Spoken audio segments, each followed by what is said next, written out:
एक होता है नित्य वैराग्य।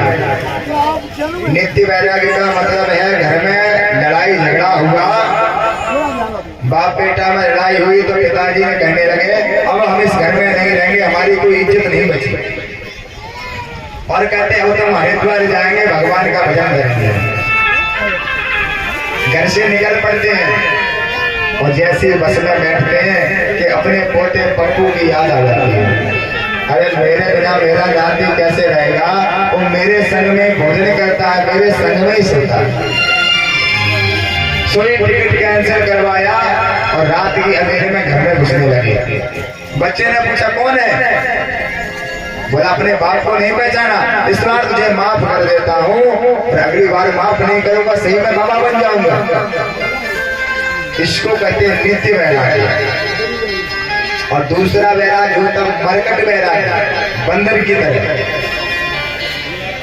जिसमें कुछ समय के लिए भजन करने चले गए लेकिन भजन में नहीं मन लगा तो पुनः गृहस्थी में आकर के रहने लगे। इसको मरकट वैराग्य कहते हैं। और तीसरा वैराग्य होता है शमशान वैराग्य।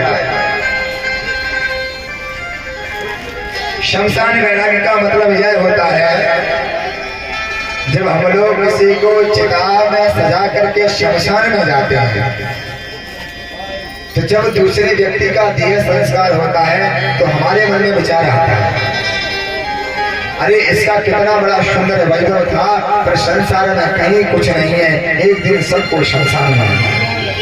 लेकिन महाराज ये वैराग्य कब तक रहता है, जब तक शमशान में है तभी तक। और जैसे शमशान से निकले तो वही नौन की लकड़ी के चक्कर में फिर घूमने लगे।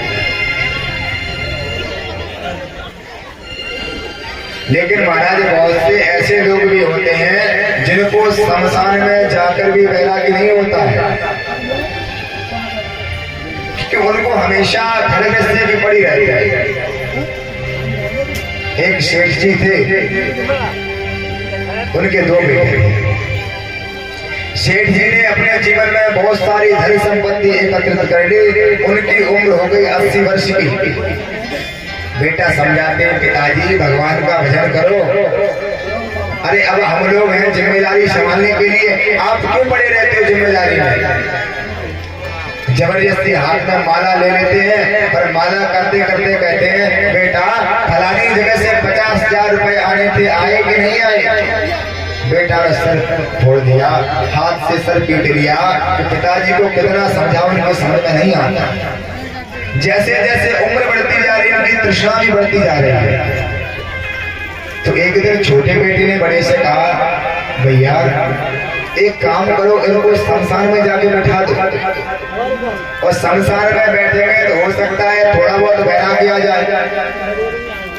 पिताजी को ले गए शमशान के एक कोने में बैठा दिया, बढ़िया बिस्लरी का पानी रख दिया, खाने पीने की व्यवस्था कर दी। पिताजी दिन भर यहीं बैठना, शाम को ले जाए। पिताजी पूरे दिन शमशान में बैठे रहे। शाम के समय दोनों बेटा गाड़ी लेके आए और पिताजी को गाड़ी में बिठाए। पिताजी यहाँ शमशान में कैसा लगा, बच्चों को लगा पिताजी कहेंगे कि हमें वैराग्य हो गया, संसार में कहीं कुछ नहीं, सबको यहीं आना पड़ेगा।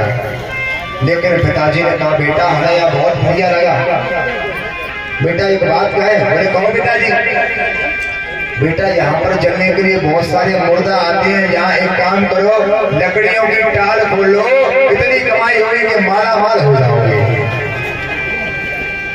लड़कों ने फिर से सर पीट लिया, हे भगवान इन पिताजी को वैराग्य कहीं हो नहीं सकता है, इनको मरघट में जाकर भी धन कमाने की इच्छा नहीं छूटती।